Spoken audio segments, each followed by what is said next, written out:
সকালে ঘুম থেকে উঠলাম, ঘড়ির দিকে তাকিয়ে দেখি ৮টা বাজতে আর মাত্র কয়েক মিনিট বাকি। তারপর আমি পাশের টেবিলে থাকা আমার আব্বুর ছবিটা বুকে জড়িয়ে কান্না করতে লাগলাম আর বলতে লাগলাম, কেন আমাকে একা ফেলে আজ তুমি আকাশের তারা হয়ে গেছো আব্বু? তুমি কি জানো তোমার এই নীল আজকে অনেক বড় হয়ে গেছে। আমি আজকে তোমাকে ছাড়া খুবই একা হয়ে আছি আব্বু। তোমার মতো করে কেউ আমাকে আর কেয়ার করে না। আমি যদি না খেয়ে ঘুমিয়ে পড়ি তাহলে কেউ আমাকে ডেকে তুলে বলে না যে, নীল বাবা ওঠ, খেয়ে নে। তোমার মতো করে আজ কেউ আমাকে খাইয়েও দেয় না। আব্বু, তুমি কেন আমাকে ছেড়ে আর আম্মুকে ছেড়ে এই অচেনা পৃথিবীতে একা রেখে চলে গেলে? তোমাকে ছাড়া যে আমার প্রতিটা মুহূর্ত এক একটি বছরের মতো মনে হয়। নীল এসব বলতে বলতে কান্নায় তার বুক ভাসিয়ে দিয়েছে। নীল তার মায়ের একমাত্র সন্তান। এক দুর্ঘটনায় নীল তার প্রাণের প্রিয় ও তার বেস্ট ফ্রেন্ড তার আব্বুকে হারিয়েছিল। সেই থেকে নীলের মা নীলকে আগলে রেখেছেন। তিনি সবসময় নীলের চাওয়া পাওয়া পূরণ করেছেন। বাবা না থাকায় কষ্ট কখনো তাকে বুঝতে দেয়নি। তিনি তার সবটুকু দিয়ে তার একমাত্র সন্তানকে মানুষ করেছেন। নীল তার পড়াশোনা শেষ করেছে প্রায় 2 মাস হবে, তাই সে একটি চাকরির সন্ধানে আছে। আর আজ তার ইন্টারভিউ। চলুন এবার গল্পে ফেরা যাক। ঘুম থেকে উঠে ফ্রেশ হয়ে নিচে গেলাম। সেখানে গিয়ে আম্মুকে বললাম যে, আম্মু, আমি চাকরির ইন্টারভিউ দিতে যাচ্ছি, আর দোয়া করিও যাতে আমার চাকরিটা হয়ে যায়। আচ্ছা বাবা, আমার মনে হচ্ছে তোর এই চাকরিটা হয়ে যাবে। আমার দোয়া সবসময় তোর সাথে আছে বাবা। ওকে আম্মু, আমি তাহলে যাই। এই বলে একটা রিক্সা ভাড়া করে অফিসের উদ্দেশ্যে রওনা দিলাম। অনেকক্ষণ পর অফিসে এসে পৌঁছালাম। দেখলাম অনেকজন বসে আছে চাকরি পাওয়ার উদ্দেশ্যে। আমিও তাদের মাঝে একজন। আমাকে পিয়ন এসে একটা জায়গা দেখিয়ে দিল বসার জন্য। আমি সেখানে গিয়ে বসে পড়লাম। আমার মনের মাঝে কেন জানি খুব ভয় কাজ করছিল যে চাকরিটা কি আমার দ্বারা আদৌ হবে। একে একে সবার ইন্টারভিউ নেওয়ার শেষে এখন আমার ইন্টারভিউ নেওয়ার জন্য ভিতরে ডাকা হলো। আমি দরজার সামনে গিয়ে বললাম, may I come in ma'am? Yes, come in and take your seat, Mr. Neil. Neela হলো অফিসের বস, অর্থাৎ আমার বস। Yes ma'am. তারপর আমি বসলাম আর উনি আমাকে বিভিন্ন রকমের প্রশ্ন করলেন। আমি আল্লাহর রহমতে সেগুলোর সঠিক উত্তর দিতে পেরেছি। তারপর আমাকে আরও প্রশ্ন করা হলো। আমি তার সঠিক উত্তর দিতে পেরেছি। তারপর আমাকে বাহিরে অপেক্ষা করতে বলা হলো। আমি সহ অনেকে বসে আছে রেজাল্টের অপেক্ষায়।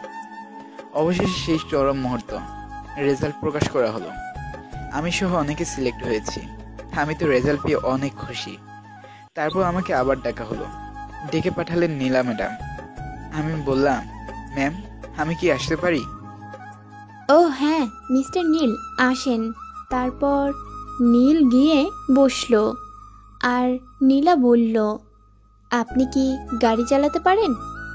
পারি, কিন্তু অনেকদিন হলো চালাইনি। কিন্তু কেন ম্যাম? আপনাকে কোম্পানির পক্ষ থেকে একটি গাড়ি আর ফ্ল্যাট দেওয়া হলো, তাই আপনাকে বললাম। আমি তো এই কথা শুনে অনেক খুশি। আমি এতই খুশি হয়ে গিয়েছিলাম যে খুশির ঠেলায় আমি ম্যামকে জড়িয়ে ধরেছিলাম। যখন আমি দেখলাম যে আমি ম্যামকে জড়িয়ে ধরেছি, তখন আমি তো খুব ভয় পেয়ে গিয়েছিলাম। কিন্তু নীলা ম্যাম বলল, এত খুশি হওয়ার কিছু নেই, কাজেও মন দিতে হবে। আর আপনি এখন যেতে পারেন। কাল ঠিক সময়ে অবশ্যই অফিসে চলে আসবেন। Okay ma'am. এই বলে ফ্ল্যাট আর গাড়ির চাবি নিয়ে আসলাম। আজকে আমি অনেক খুশি, কারণ অনেক বছরের স্বপ্ন আজকে পূরণ হলো। আমি আমার বাবার স্বপ্ন পূরণ করতে পেরেছি। তারপর আমি একটা মিষ্টির দোকানে গিয়ে মিষ্টি নিয়ে বাড়ির উদ্দেশ্যে রওনা দিলাম। এদিকে নীলার অফিসে তার পার্সোনাল সেক্রেটারি নীলাকে বলল, ম্যাম, যদি কিছু মনে না করেন তাহলে একটা প্রশ্ন জিজ্ঞেস করতে পারি? অবশ্যই বলেন। আপনি কাউকে ফ্ল্যাট আর গাড়ি দিলেন না, কিন্তু নিনসালকে দিলেন। এটা কিছুতেই আমার মাথায় ঢুকছে না। আসলে আমি একই আর একটু হলেই তো সব বলে দিতাম। আসলে আমি প্রথম দেখাতেই নীলকে মনের অজান্তেই ভালোবেসে ফেলেছি। তাই নীল যখন আমাকে জড়িয়ে ধরেছিল তখন নীলাকে কিছু বলিনি। তারপর আমি নিজেকে সামলে নিয়ে বললাম, এমনি আমাদের অফিসের একটা ফ্ল্যাট ও গাড়ি ফাঁকা ছিল, তাই ওকে দিয়ে দিলাম। জি ম্যাম। এদিকে নীল তার বাসায় চলে এসেছে। তারপর তার আম্মু বলল, বাবা, তোর ইন্টারভিউ কেমন হলো? হ্যাঁ আম্মু, আমার চাকরিটা হয়ে গেছে। আমি আজকে খুব খুশি আম্মু। আজকে থেকে আমাদের কষ্টের দিনগুলো হয়তো শেষ। আমরাও আজকে থেকে সুখে শান্তিতে থাকতে পারবো। হ্যাঁ বাবা। আর বাইরে ওই গাড়িটা কার? আম্মু, এই গাড়িটা আর এই ফ্ল্যাটের চাবিটা আমাকে অফিস থেকে দিয়েছে। আমরা কাল থেকে সেই ফ্ল্যাটে যাব। যাক, তাহলে আজকে থেকে আমার সব দায়িত্ব শেষ। আমি তোকে তোর আব্বুর মনের মতো করে মানুষ করতে পেরেছি। তোর আব্বু তোকে যেভাবে যোগ্য সন্তান হিসাবে দেখতে চেয়েছিল, আমি ঠিক সেই রকমই তোকে বানাতে পেরেছি। আমি তোর আব্বুর কথা ও তার স্বপ্ন পূরণ করতে পেরেছি। আম্মু, আমার অনেক দিনের কষ্ট আজকে সফল হলো। বাবা, এখন আমার আর একটাই স্বপ্ন আছে। কি সেই স্বপ্ন আম্মু? ভালো একটা মেয়ে দেখে তোর বিয়ে দিয়ে দেওয়া। আম্মু, তুমি আবার শুরু করলা? এই কথা বললেই দোষ। আচ্ছা যা, ফ্রেশ হয়ে নিচে আয়, আমি খাবার দিচ্ছি। ওকে আম্মু। আমি আর কোনো কথা না বাড়িয়ে নিচের রুমে চলে আসলাম। তারপর আমি ফ্রেশ হয়ে নিলাম আর নিচে গিয়ে কিছু খেয়ে ছাদে চলে আসলাম। আমি ছাদে গিয়ে আকাশের তারাগুলোর দিকে তাকিয়ে আছি আর বলছি, আব্বু, তুমি কি জানো, আমি আজকে তোমার স্বপ্নের নীল হতে পেরেছি। আমি তোমাকে দেওয়া কথাটা রাখতে পেরেছি। কিন্তু এই খুশির দিনেও আমার মনে শান্তি নাই, কারণ তুমি নেই আমাদের কাছে। এসব বলতে বলতে নিজের অজান্তেই আমার চোখে কেন যেন অঝরে পানি পড়তে লাগলো। তারপর আমি আমার রুমে গিয়ে শুয়ে পড়লাম। এদিকে নীলা ভাবছে নীলের সাথে কিভাবে কথা বলা যায়। অফিসের নাম্বার দিয়ে ফোন দিল। সে বুঝতে পেরে যাবে এসব ভাবতে ভাবতে সেও ঘুমিয়ে পড়ল। পরের দিন সকালে আমি ঘুম থেকে উঠে আমার বাসার সকল জিনিসপত্র গোছাতে লাগলাম। সাথে আম্মু আমাকে সাহায্য করতে লাগলো। এভাবে কিছুক্ষণ যাওয়ার পর দেখলাম অফিসের সময় হয়ে যাচ্ছে। তাই মাকে বললাম, আম্মু, এগুলো আস্তে আস্তে গুছিয়ে নিও। তারপর কিছু লোক ভাড়া করে বাড়িতে ডেকে আনলাম, যাতে জিনিসপত্রগুলো নতুন বাড়িতে নিয়ে যেতে পারি। তারপর আমি হালকা পাতলা কিছু খেয়ে চলে গেলাম অফিসে। আমি যখন অফিসে ঢুকছিলাম তখন অফিসের সকল স্টাফ আমাকে দিকে হা হয়ে তাকিয়ে আছে, কারণ কালো কোট আর ইং করা শার্ট আর প্যান্টটা আমাকে কেন যেন নায়কের মধ্যে থেকে কম লাগছিল না। তার অফিসের পিয়নে আমাকে আমার জায়গাটা দেখিয়ে দিল। তারপর আমি আমার ডেস্কে গিয়ে বসলাম। কিছু ফাইল ছিল, সেগুলো নাড়াচাড়া করছিলাম। তখনই পিয়ন এসে বলল যে ম্যাডাম নাকি আমাকে ডেকেছেন। আমি ম্যাডামের রুমের সামনে গিয়ে বসলাম। ম্যাম, আমি কি আসতে পারি? আরে মিস্টার নীল যে, আসুন আসুন। তারপর নীল ভিতরে প্রবেশ করলো। তাকে দাঁড়িয়ে থাকতে দেখে নীলা আবার বলল, আরে দাঁড়িয়ে আছেন কেন, বসেন। জি ম্যাম, এখন বলুন আমাকে এখানে ডাকার কারণ কি? কেন, আমি কি আপনাকে এখানে কারণ ছাড়া ডাকতে পারি না? আর তাছাড়া আপনি এখানে নতুন, তাই আপনাকে আমি সব বুঝিয়ে দিতে চাইছিলাম, তাই আপনাকে এখানে ডেকেছিলাম। ও সরি ম্যাম। It's okay. তারপর নীলা ম্যাম সব কাজ বুঝিয়ে দিল। তার সাথে কিছু ফাইল দিল কমপ্লিট করার জন্য। আমি সেগুলো নিয়ে আমি আর আমার কেবিনে এসে পড়লাম আর ফাইলগুলো দেখতে লাগলাম। আজকে নীলকে দেখে আমি আবারও ক্রাশ খেলাম, কারণ নীলকে আজ খুব সুন্দর লাগছিল। তারপর আমি নিজেকে সামলে নিয়ে আবারও নিজের কাছে মন দিতে লাগলাম। নীলের কেবিনটি একদম আমার কেবিনের সামনে, তাই আমার কেবিন থেকে নীলকে স্পষ্ট দেখা যায়। ডেস্কে আসার পর ফাইলগুলোতে নিয়ে আসলাম, কিন্তু আমি এই ফাইলটার তো কিছুই বুঝতে পারতেছি না। এখন কি হবে? আমি এগুলো ভাবতেছিলাম। তখনই আমার পাশের কেবিনে থেকে একটা মেয়ে বেরিয়ে এলো আর বলল, হাই, আমি রিমঝিম। হাই, আমি নীল। আপনাকে খুব চিন্তিত দেখাচ্ছিল, তাই আমি আমার কেবিন থেকে বেরিয়ে আসলাম আপনাকে সাহায্য করার জন্য। এখন বলুন কি সাহায্য লাগবে? নীল আর রিমঝিম এগুলো বিষয় নিয়ে কথা বলতেছিল, আর অন্যদিকে নীলা এগুলো দেখে রাগে একদম টমেটোর মতো লাল হয়ে গেছে। তাও নিজেকে সামনে রেখে দেখতে লাগলো। আসলে আমি এই ফাইলটার কাজগুলো বুঝতেছি না। আচ্ছা আসুন, আমি আপনাকে বুঝিয়ে দিচ্ছি। তারপর রিমঝিম আমাকে কাজগুলো বুঝিয়ে দিতে লাগলো। খুব মিশুক প্রকৃতির মেয়ে ও। এই অল্প সময়ে আমার সাথে অনেকটা মিশে গেছে। এদিকে নীলা যখন দেখলো যে রিমঝিম নীলের কাছে অনেক চলে এসেছে, তখন সে আর থাকতে না পেরে বসা থেকে উঠে দাঁড়ালো আর নীলের কেবিনের দিকে যেতে লাগলো। ওখানে যাওয়ার পর নীলা বলল। কি হচ্ছে এখানে এগুলো? নীল পিছনে তাকিয়ে দেখে যে নীলা ম্যাম তার কেবিনে এসেছে। তখন সে বসা থেকে উঠে দাঁড়ালো আর বলল, আসলে ম্যাম, আমি এই ফাইলটার কাজগুলো বুঝতে পারতেছিলাম না, তাই রিমঝিম আমাকে একটু বইগুলো বুঝিয়ে দিচ্ছিল, এই এতটুকুই। আপনি আমার কাছে আসতে পারতেন, আমি আপনাকে বুঝিয়ে দিতাম। আসলে ম্যাম, আমাকে থামিয়ে দিয়ে রিমঝিম বলতে শুরু করলো। আসলে ম্যাম, আমি দেখলাম যে নীল ফাইলটার কাজ বুঝতে পারছিল না, তাই আসলাম ওকে একটু বুঝিয়ে দেওয়ার জন্য। আপনার কি বুঝিয়ে দেওয়ার কাজ শেষ হয়েছে? জি ম্যাম, হয়ে ওকে, তাহলে আপনি এখন যেতে পারেন। তারপর রিমঝিম চলে গেল। আর মিস্টার নীল, আপনার যদি কোনো রকম সমস্যা হয় তাহলে আমাকে বলবেন, ওকে? কারণ আমি এখানকার বস। জি ম্যাম, অবশ্যই বলবো। এই বলে নীলা ম্যাম চলে গেল তার কেবিনে। আর নীল আবার তার কাজে মনোযোগ দিল। আর ফাইল দুটো কমপ্লিট করার পর নীল নীলার কেবিনের সামনে গিয়ে বলল, ম্যাম, আসতে পারি? আরে আসুন আসুন, বলুন কি সমস্যা? আসলে ম্যাম, ফাইল দুটির কাজ শেষ হয়ে গেছে, তাই আমি ফাইল দুটি দিতে আসলাম। ও আচ্ছা, দেখিয়ে দেন। ধন্যবাদ ম্যাম। ম্যাম, আমার একটা কথা বলার ছিল। বলুন কি কথা?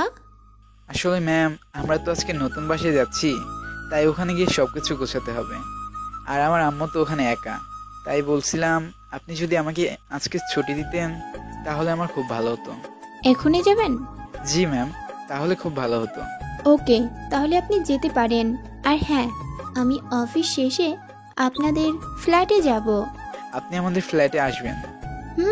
আপনি এখন যান।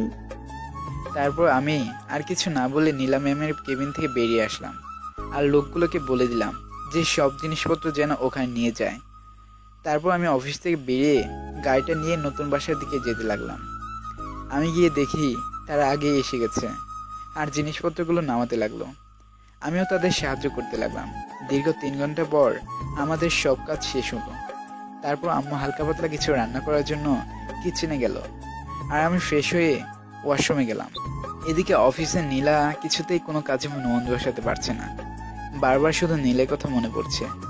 সে বন্দি পাখির মতো ছটফট করছে, মনে হচ্ছে ছাড়া পেলে নীলের কাছে ছুটে যাবে। অফিস শেষ করে নীলা নীলের বাড়িতে গেল। কলিং বেল চাপ দেওয়ার পর, আরে ম্যাম, আপনি? এখনো তো অফিসের সময় শেষ হয়নি, তাহলে এত তাড়াতাড়ি আসলেন? আসলে আমার অফিসে একদম মন বসছিল না, তাই চলে আসলাম। ভালো করেছেন এসে। আসুন, ভিতরে আসুন। তারপর নীলা ম্যাম বাসার চারদিকে ঘুরে দেখতে লাগলো। আমি নীলা ম্যাডামকে চারদিকে ঘুরিয়ে দেখাচ্ছিলাম। তখনই আম্মু আসলো আর নীলা ম্যামকে আমার সাথে দেখে বলল, আরে নীল, কে এই মেয়েটি? কেন আম্মু, আমি তোমাকে যার কথা বলেছিলাম। তাহলে এই কি সেই মেয়ে যে তোকে চাকরিটা দিয়েছে? ইনি হলেন আমার অফিসের বস মিস নীলা। আর নীলা ম্যাম, ইনি হলেন আমার একমাত্র চোখের মনি, আমার প্রাণের প্রাণ, আমার আম্মু। তারপর নীলা বলল, আসসালামু আলাইকুম আন্টি, কেমন আছেন আপনি? আমরা কেমন থাকতে পারি বলো? আমার কথা বাদ দাও, তুমি কেমন আছো বলো? তোমার বাসার সবাই কেমন আছে? জি আন্টি, আমার বাসার সবাই ভালো আছে, আর আমিও ভালো আছি। তোমার বাসায় আর কে কে আছে মা?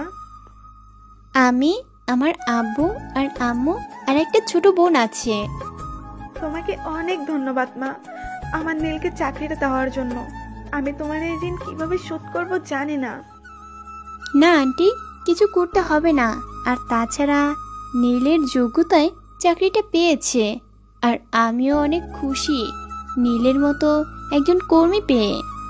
মা, তুমি আমার বাসায় আজকে প্রথম দিন এসেছো, তাই তোমাকে আজকে এখান থেকে খেয়ে যেতে হবে। না আন্টি, আজকে না, অন্য কোনো দিন এসে জমিয়ে খাবো। আসলে আজকে অনেক দেরি হয়ে গেছে, আর বাসায় মনে হয় আব্বু চিন্তা করছে। ওকে, তাহলে অন্য কোনো দিন কিন্তু অবশ্যই আসবা। আর দাঁড়াও, আমি নীলকে ডেকে দিচ্ছি, ও তোমাকে এগিয়ে দিয়ে আসবে। রাতে তোমার একা যাওয়া ঠিক হবে না, কেমন? না আন্টি, আমি একা যেতে পারবো। নীলকে আমার সাথে যেতে হবে না। আমার জন্য খামোখা ও কষ্ট করতে যাবে কেন বলেন? না, তুমি দাঁড়াও, আমি ওকে ডেকে দিচ্ছি। বাহ, আমার শাশুড়ি তো আমার অনেক চিন্তা করে। আমি তো এটাই চাইছিলাম যে নীল আমাকে নিয়ে যাক। Okay aunty. নীল! জি আম্মু, বলো। সিঁড়ি নিচে নামতে নামতে বললাম। নীলাকে ওর বাড়িতে নামিয়ে দিয়ে আয়, রাত হয়েছে তাই তোকে বললাম। ওকে আম্মু। তারপর আমি আর নীলা ম্যাম বাড়ির বাইরে গেলাম আর বললাম, ম্যাম, আপনার বাড়ি কোথায়? আমার গাড়ির চাকা লিক হয়ে গেছে। ওকে, তাহলে আপনি দাঁড়ান, আমি আমার গাড়িটা নিয়ে আসি। আসলে নীলা ইচ্ছে করে গাড়ি নিয়ে আসেনি, যাতে করে ও নীলের সাথে যেতে পারে। এটাই ছিল তার পরিকল্পনা। নীল গাড়ি নিয়ে আসার পর নীলা নীলের পাশের সিটে বসে পড়লো আর নীল গাড়ি চালাতে লাগলো আর বলল, ম্যাম, আমি তো আপনার বাসা চিনি না। ওই, রাতে কিসের ম্যাম ম্যাম বললো? এটা কি অফিস নাকি? আরে, আপনি তো আমার অফিসের বস, তাই আপনাকে আমি ম্যাম বলবো না তো কি বলবো শুনি? আমি অফিসে তোমার ম্যাম, কিন্তু অফিসের বাইরে তোমার মতোই একজন সাধারণ মানুষ। তাই আমাকে অফিসেই শুধু ম্যাম বলবা, বাইরে নয়, ওকে? Okay ma'am. তুমি আবার ম্যাম বললা? তোমার মাথায় কি কথা ঢোকে না? আসলে অভ্যাস তো, তাই একটু দেরি হবে। Good boy. আচ্ছা নীল, তুমি যদি কিছু মনে না করো, তাহলে কি আমি তোমাকে একটা প্রশ্ন জিজ্ঞেস করতে পারি? বলেন। তুমি কি কাউকে ভালোবাসো, মানে পছন্দ করো? না, আসলে জীবনে নিজেকে প্রতিষ্ঠিত করার জন্য এত কষ্ট আর পরিশ্রম করেছি যে এই ভালোবাসা নামক জিনিসটা যে কি তা জানার সময়ই পাইনি। ইস, মিথ্যা কথা বলো কেন? দেখতে তো মনে হচ্ছে অনেক মেয়ের সাথে রিলেশন করেছো। এখন কিন্তু বেশি হয়ে যাচ্ছে। আরে, আমি তো এমনি মজা করলাম, রেগে যাচ্ছেন কেন? এখন নামুন। মানে তুমি কি আমার রাস্তায় নামিয়ে দিবে? একবার জানালা দিয়ে তাকিয়ে দেখেন, আপনার বাসায় চলে এসেছি। ও, ঠিকই তো, আমি তো খেয়াল করিনি। তারপর নীলা ম্যাম গাড়ি থেকে নেমে আমার দিকে তাকিয়ে একটা পাগল করার মতো মুচকি হাসি দিয়ে চলে গেল। আমি শুধু তাকিয়ে আছি, আর ওই হাসির দিকে আমি বুঝলাম এখানে হাসির কারণ কি। আমি তো কোনো মজার কিছু বলি নাই। আমি আর অত কিছু না ভেবে গাড়ি ঘুরিয়ে বাসায় চলে আসলাম। নীল আর কিছু না বলে নিজের রুমে চলে গেল, আর যেই ওর বিছানায় শুতে যাবে ঠিক তখনই তার ফোনটি বেজে উঠল। ফোনটি রিসিভ করে নীল বলল, হ্যালো, কে বলছেন? আমি কে সেটা না হয় আপনার না জানাই থাক। হ্যাঁ, চুপ তো। আপনি আমাকে ফোন করেছেন আর আমি শুনবো না মানে আপনি কে? কেন, আমি কে না জেনে আমার সাথে কথা বলা যাবে না? না, বলা যাবে না। তাই নীল ফোন কেটে দিয়ে ঘুমিয়ে পড়ল। ম্যাম, আসতে পারি? আরে তুমি, আসো আসো। আমি তোমাকে কতবার বলেছি আমার কেবিনে আসলে আমার পারমিশন নিতে হবে না। না, যতই হোক এটা অফিস, তাই রুলস মতো ফলো করতে হবেই, তাই না? তোমার মা ঠিকই বলে, তোমার সাথে কথা বলতে কেউ পারবে না। আচ্ছা শোনো, আমি তোমাকে একটা কথা বলার জন্য ডেকেছিলাম। বলো, কি বলবা? কালকে আমাদের অফিস থেকে একটা ট্যুর আছে, তাই তোমাকে আগে বললাম। ওকে, কিন্তু কোথায় যাবে সেটা কি আগে ঠিক করেছো? আমরা ঠিক করেছি আমরা সবাই মিলে কক্সবাজার যাব। আমি তোমাকে আগে বললাম কারণ আমি চাই। বলো, আটকে গেলা কেন? না না, এমনি, তুমি এখন যাও। কালকের ট্যুরের জন্য অনেক কাজ করতে হবে, আর কাল ঠিক 8টায় চলে আসবা। তোমার জন্য সামনের সিটটি আমি বুক করে রেখেছি, ওটাতে তুমি আর আমি বসবো, বুঝলা? কেন? আমি কেন তোমার সাথে বসবো? কারণ তুমি ট্যুরের সব দায়িত্ব নিবা, আর আমি তোমাকে যেতে যেতে সব বলবো, বুঝলা? ওকে ওকে, এত রাগ দেখিয়ে বলার কি আছে? হ্যাঁ, তুমি একটু বেশি বুঝো, তাই আমাকে এইভাবে তোমাকে বোঝাতে হবে। এখন যাও, কাজ করো, আমার মাথা আর খাইও না। ওকে যাচ্ছি। আমি বুঝি না নীলা কেন আমার সাথে এমন করে। আমি কোনো প্রশ্ন করলেই খালি রেগে যায়। আমি আর কি বলবো, ও তো এখন আমার বস, তাই ও যেটা বলবে আমাকে ঠিক সেটাই করতে হবে। আমার এখন করার কিছুই নাই। এসব বলতে বলতে নীলা ওর ডেস্কে গিয়ে বসলো, আর এদিকে নীলা ভাবছে। নীলের মনে কি কোনো ফিলিংস নাই?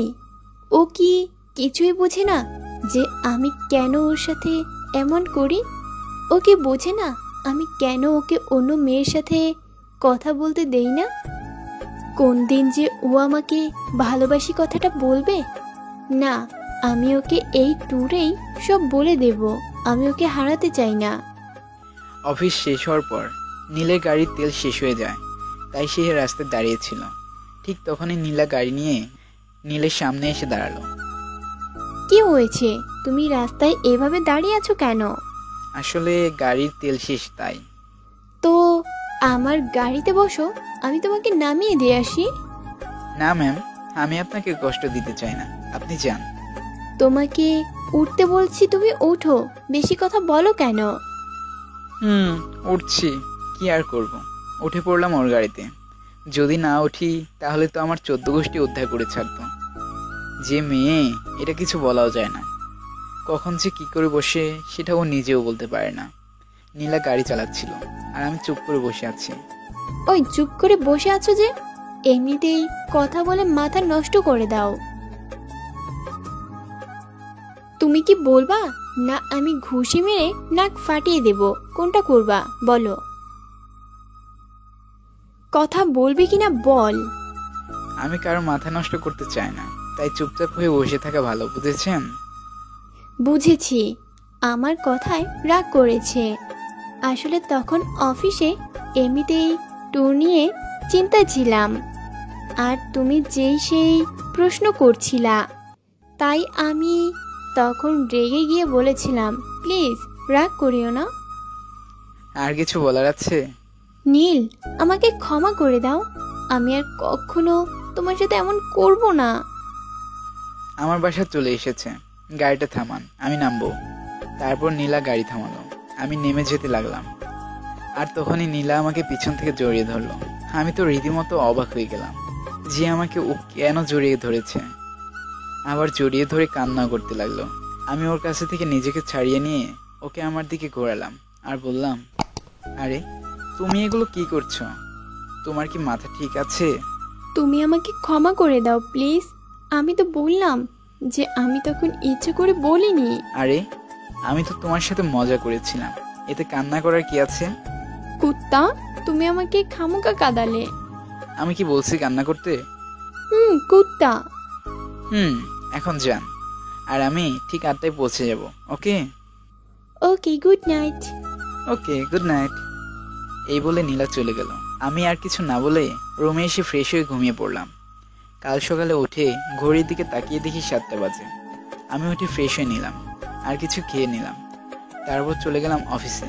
গিয়ে দেখি নীলা সবার সাথে কথা বলছিল। আমি গিয়ে যখনই বাসের সিটে বসতে যাব তখনই ও আমার কাছে আসলো আর বলল, তুমি এই সিটে বসো, ওইটা তোমার আর আমার জন্য। ওকে, তুমি বসো, আমি একটু আসছি। ওকে। তারপর আমি গিয়ে বসলাম, আর সাথে সাথে ওই রিমঝিম আমার পাশে এসে বসলো, যাকে নীলা দেখতে পারে না। নীলা আসার পর, মিস রিমঝিম, আপনি এখানে কেন? দেখছেন না এখানে কার নামে সিট বুক করা আছে? ম্যাম, বাসে তো অনেক সিট আছে, তাই না? তাহলে আপনি একটাতে গিয়ে বসে পড়ুন, তাহলেই তো হয়। না, এই ট্যুরের সকল দায়িত্ব নেবে মিস্টার নীল, তাই আমি পথে যেতে সব ওনাকে বুঝিয়ে বলবো। আপনি প্লিজ অন্য একটি সিটে গিয়ে বসেন। ওকে ম্যাম, আমি যাচ্ছি। যা তাড়াতাড়ি, লুচ্চি একটা, খালি অন্যের জিনিসের দিকে নজর না। নীলকে আমি এই ট্যুরেই সব বলে দেব, না হলে জানি না এই লুচ্চিটা কি করবে আমার নীলের সাথে। আর নীল তো একটা হাদারাম, যা বলবে সেটাই বুঝবে। নীলা তারপর নীলের পাশে গিয়ে বসলো। তারপর বাস চালক বাস চালাতে শুরু করলো। এদিকে কেউ কাউকে কিছু বলছে না, দুজনের মাঝে নীরবতা কাজ করছে। অবশেষে নীল সাহস করে বলতে লাগলো, আপনি মেয়েটার সাথে এমন না করলেও পারতেন। দেখছেন মেয়েটি মন খারাপ করে বসে আছে। আহা, এত কষ্ট ওর জন্য, আর আমার জন্য কি কিছুই হয় না? আর শোনো, আমি আমার জিনিসে অন্য কাউকে ভাগ বসাতে দেই না। মানে তুমি কি বলতে চাচ্ছ আমি তোমার জিনিস? না মানে, এই সিটটি হলো আমার বুক করা, তাই আমি এতে অন্য কাউকে বসতে দেব কেন? তোমাকে আমি আজ পর্যন্ত বুঝতে পারলাম না। আর বুঝতে হবে না। তাহলে এখন কাজের কথায় আসি। কাজের কথা মানে কি বলতে চাচ্ছ? কেন, তুমি না বললে আমাকে ট্যুরের সব দায়িত্ব নিতে হবে? তোমাকে কিছুই করতে হবে না, যা করার আমি করব। তাহলে তখন যে বললেন সেগুলো কি মিথ্যা ছিল? মিথ্যা ছিল। যদি ওটা না বলতাম তাহলে তো তুমি আমার সাথে একসাথে এক সিটে বসতে না। কি? তুমি খুব খারাপ। তোমাকে পেতে হলে যদি আমাকে শয়তান বা খারাপ হতে হয়, তাহলে ওইটাই হতেও আমি এক মুহূর্ত চিন্তা করব না। মনে মনে বললাম। নীলা যেতে যেতে আরো অনেক কথা বলল। অবশেষে ক্লান্ত হয়ে আমার কাঁধে মাথা রেখে ঘুমিয়ে পড়ল। সে যে কখনো আমার কাঁধে মাথা রেখে ঘুমিয়ে পড়েছে সে নিজেও জানে না। ঘুমের মধ্যে তাকে খুব সুন্দর লাগছিল। মুখের একটি কোণে ছোট্ট একটি তিল আছে, যা চাঁদের আলোয় খুব সুন্দরভাবে বোঝা যাচ্ছিল। তার চুলগুলো আমি আলতো করে সরিয়ে দিলাম তার মুখের কাছ থেকে। মেয়েটির মুখে আলাদা একটা মায়া আছে, ঘুমের মধ্যে একদম পরীর মতো লাগছে। এসব ভাবতে ভাবতে নীলও ঘুমিয়ে পড়ল। নীলার মতো নীলও নীলাকে খুব ভালোবাসে, কিন্তু কোনোদিন তাকে তা বুঝতে দেয় না, কারণ যদি নীলা তাকে ছেড়ে চলে যায় এই ভয়ে নীলাকে তার মনের কথা বলতে পারে না। কিন্তু সে নীলাকে তার থেকেও বেশি ভালোবাসে।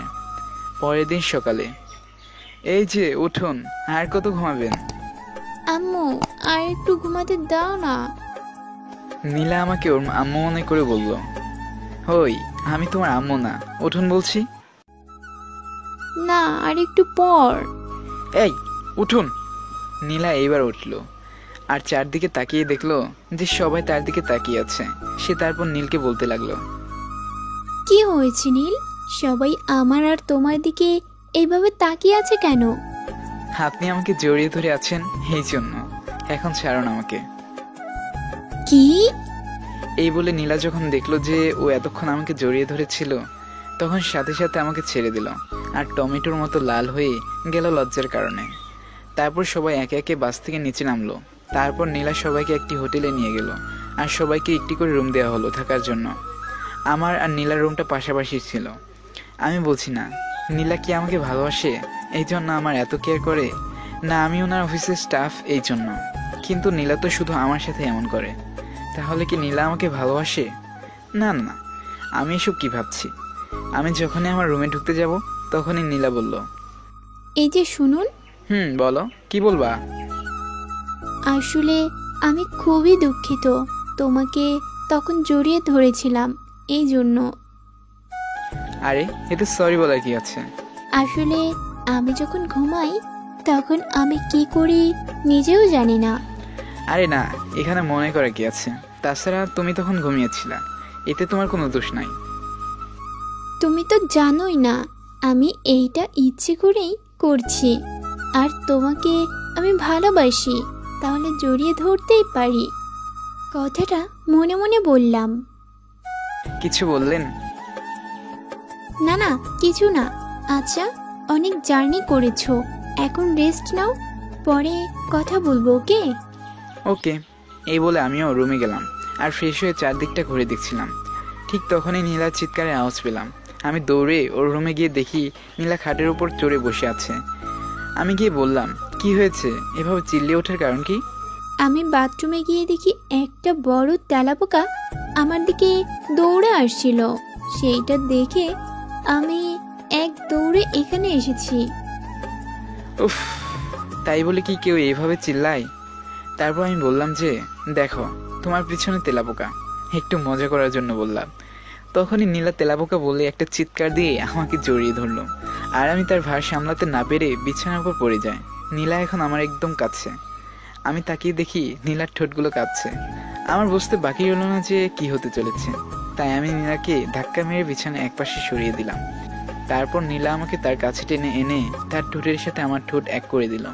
আমি শুধু নিজেকেই ওর কাছে থেকে সারানোর চেষ্টা করছি, কিন্তু কিছুতেই পারছি না। নীলা আমাকে অনেক শক্ত করে জড়িয়ে ধরে আছে, যার জন্য আমি নিজেকে ওর কাছ থেকে ছাড়াতে পারছি না। প্রায় 10 মিনিট পর ও আমাকে ছেড়ে দিল আর বিছানার অন্য পাশে গিয়ে শুয়ে পড়ল। আমি শুধু ভাবছিলাম কিছুক্ষণ আগে কি হয়েছিল। দুজনেই চুপচাপ হয়ে আছে, কেউ কারোর সাথে কথা বলতেছে না। দুজনেই খুবই অবাক যে কিছুক্ষণ আগে কি হয়েছিল তাদের। আর এদিকে নীলা ভাবছে, আমি কি করলাম? আমি কেন নীলকে কিস করলাম? নীল যদি এখন আমাকে ছেড়ে চলে যায় তাহলে আমি কি করব? আমি কিভাবে বাঁচবো ওকে ছাড়া? নীলকে ছাড়া যে আমার থাকতে খুবই কষ্ট হয়। আমি এখন কিভাবে নীলের সাথে কথা বলবো? ও তো এখন আমাকে ঘৃণা করবে। আমি কিভাবে পারলাম এটা করতে? নীল কি আমাকে ক্ষমা করবে?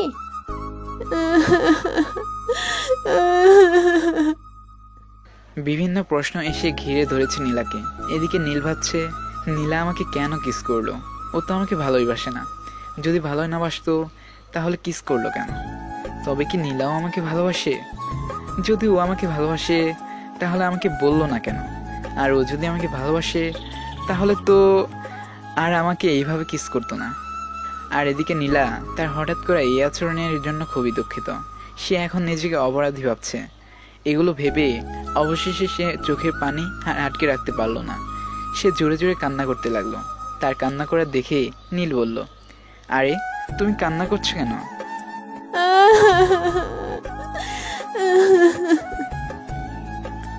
আরে কেন কান্না করছো সেটা তো বলো।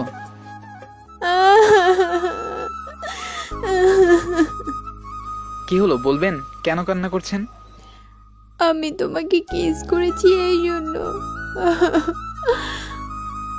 কিস করার সময় কান্না করেন নাই, এখন কেন করছেন? তখন কি আমি জানতাম এগুলো হবে? আচ্ছা, আপনি কি আমাকে ভালোবাসেন? নীলা চুপচাপ। নীলা কি বলবে বুঝতে পারছে না।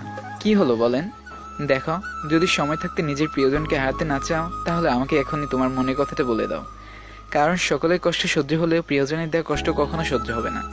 আমি আবারও বলতেছি, তুমি কি আমাকে ভালোবাসো? কথাটা বলার সাথে সাথে নীলা আমাকে জড়িয়ে ধরলো আর আমাকে কান্না করতে করতে বলল, হ্যাঁ, আমি তোমাকে ভালোবাসি, খুব ভালোবাসি নীল। তোমাকে আমি প্রথম দেখাতেই খুব ভালোবেসে ফেলেছিলাম। তোমার মুখের একটু কথা শোনার জন্য প্রতিদিন রাতে তোমাকে ওই অচেনা নাম্বার দিয়ে ফোন দিতাম। তোমাকে সব সময় দেখার জন্য আমি অফিসে তোমার ডেস্কটি আমার কেবিনের সামনে লাগিয়েছিলাম। তুমি যে আমার নিঃশ্বাসের সঙ্গে মিশে আছো, তোমাকে ছাড়া নিজেকে খুব একা একা লাগে। আমিও তোমাকে অনেক ভালোবাসি নীলা, কিন্তু কোনোদিন প্রকাশ করতাম না। আমার ঠিক একই ভয় করতো, যদি তুমিও আমাকে ছেড়ে চলে যাও। কিন্তু এখন যখন তোমাকে পেয়েছি তখন আর তোমাকে হারাতে দেব না। তাহলে কি তুমিও আমাকে ভালোবাসো? ভালোবাসি, তবে কিছু শর্ত আছে। আচ্ছা বলো, আমি তোমার সব শর্ত মানতে রাজি আছি। তাহলে শোনো, 1, আমাকে সবসময় ভালোবাসতে হবে। 2, আমার দুঃখ কষ্টকে আপন করে নিতে হবে। 3, আমি যেভাবে জীবনযাপন করি তোমাকেও সেইভাবে করতে হবে। তুমি যদি এসব মানতে পারো তাহলে আমি তোমাকে ভালোবাসতে পারি, আর যদি না পারো তাহলে আমি এই রিমঝিমের কাছে চলে যাব। মেয়েটি আমাকে খুব ভালোবাসে। না, তুমি যেভাবে চাও আমি ঠিক সেভাবেই তোমার সাথে থাকবো। আর ওই রিমঝিম কেন অন্য কোনো মেয়ের দিকে চোখ তুলে তাকাবি না বলে দিলাম, না হলে তোর চোখ খুলে নেব। আমি আমার পাগলিকে ছাড়া অন্য কোনো মেয়ের দিকে তাকাবো না। ওকে, খুশি এবার? খুব খুশি। এখন তোমাকে শাস্তি পেতে হবে আমাকে এতদিন কষ্ট দেওয়ার জন্য। আচ্ছা বলো, আমাকে কি করতে হবে? আমি যেইটা চাইবো সেইটাই, কিন্তু এক্ষুনি আর এখানেই দিতে হবে। বলো পারবা? আচ্ছা বাবা, বলো কি জিনিস? বেশি কিছু না, আমাকে জড়িয়ে ধরে একটা কিস করতে হবে। এই বলে আমার বুকে মাথা লোকালো। না, আমি এটা পারবো না। কি বললে? দাঁড়াও, তোমাকে আমি... এই বলে আমাকে এক ধাক্কায় বিছানায় ফেলে দিল আর আমার বউ চড়ে বসলো। আরে কি করছো? লাগতেছে তো। লাগুক, আরো বেশি করে লাগুক। এই বলে সে আমার দিকে এগিয়ে আসতে লাগলো। শিকারী যেমন তার শিকারের দিকে এক দৃষ্টিতে তাকিয়ে থাকে, ঠিক তেমনি নীলা আমার ঠোঁটগুলোর দিকে এক দৃষ্টিতে তাকিয়ে আছে। মনে হচ্ছে এখনই বুঝি আমার ঠোঁটগুলো শিকার করবে। নীলা তার ঠোঁটগুলো নিয়ে আমার ঠোঁটের দিকে এগিয়ে আসলো আর ওর ঠোঁটের সাথে আমার ঠোঁট চেপে ধরলো। আসলেই ভালোবাসার মানুষগুলোর শোয়ার মধ্যে অন্য একটা অনুভূতি রয়েছে, যা পৃথিবীর মধ্যে অন্য কোথাও খুঁজে পাওয়া যাবে না। কোটি কোটি টাকা দিয়েও এই সুখ পাওয়া যাবে না। আমার মনে হচ্ছে আজকে আমি পৃথিবীর সুখী মানুষদের মধ্যে একজন। অবশেষে আমি নীলাকে ছেড়ে দিলাম। তারপর নীলা বলল, কি হলো? ছেড়ে দিলা কেন? এখন আর না, আমি অনেকক্ষণ হলো তোমার রুমে এসেছি, আর আমি আমার রুমের দরজাটা খুলে রেখে চলে এসেছি। এখন কেউ যদি এসে আমাকে রুমে না দেখতে পায় তাহলে কি মনে করবে বলো? তাই আমি যাচ্ছি, আবার পরে আসবো বাবু। ওকে? যাওয়াটা কি খুব জরুরি বাবু? তুমি এমনভাবে বলছো, মনে হচ্ছে আমি তোমাকে রেখে অনেক দূরে চলে যাচ্ছি। আমি তো তোমার পাশের রুমে আছি। আচ্ছা যাও তাহলে, আর সকালে একসাথে খাওয়া দাওয়া করব, চলে আসিও। আচ্ছা বাবু। ওর কপালে একটা কিস দিয়ে চলে আসলাম। পরের দিন সকালে, এই নীল, ওঠো ওঠো, আর কত ঘুমাবে? এত সকাল তুমি এখানে? এখনো কি সকাল আছে? দেখো তো ভালো করে, তুমিও না আর ভালো হবে না। ওমা, ঠিকই তো 9টা বেজে গেছে। এখন তাড়াতাড়ি করে ফ্রেশ হয়ে আসো, আমি অপেক্ষা করতেছি। কোথায় যাব? কাল রাতে বলেছিলাম না যে একসাথে খাওয়া করব, তোমার মনে নেই? ওহো, মনে পড়েছে। আচ্ছা তুমি ওয়েট করো, আমি ফ্রেশ হয়ে আসি। তারপর আমি ফ্রেশ হওয়ার জন্য গেলাম। আমার ফ্রেশ হওয়ার শেষে দেখি আমি কাপড় আনতে ভুলে গেছি। এখন কি হবে? আমি নীলাকে ডাকতে লাগলাম, নীলা তুমি কি আছো? তোমার ফ্রেশ হওয়া হলো? এই শোনো না, আমি না কাপড় আনতে ভুলে গেছি। তুমি কি আমাকে কাপড়গুলো দিয়ে যাবে প্লিজ? তোমার কোন কথাটা ভালো করে মনে থাকে বলো তো? এই দাও না প্লিজ, আমার খুব ঠান্ডা করতেছে। দিতে পারি, যদি তুমি আমার একটি শর্ত মানতে পারো। তুমি কিন্তু সুযোগের সদ্ব্যবহার করতেছো। কেন করবে না? তোমাকে আমি এখন হাতের কাছে পেয়েছি, তাই সুযোগের তো সদ্ব্যবহার করতেই হবে। আচ্ছা কি শর্ত বলো? আমাকে জড়িয়ে ধরে একটা কিস করতে হবে এক্ষুনি। না না, আমি এখন এইসব করতে পারবো না। তাহলে আজকে সারাদিন ওখানেই থাকো, আমি তোমার কাপড় দেব না। ওকে ওকে, আমি রাজি, কিন্তু বাথরুম থেকে বের হওয়ার পর দিব। ওকে? ওকে। নীলা আমাকে কাপড়গুলো দিল আর আমি সেগুলো পরে নিলাম বাথরুম থেকে বের হওয়ার পর।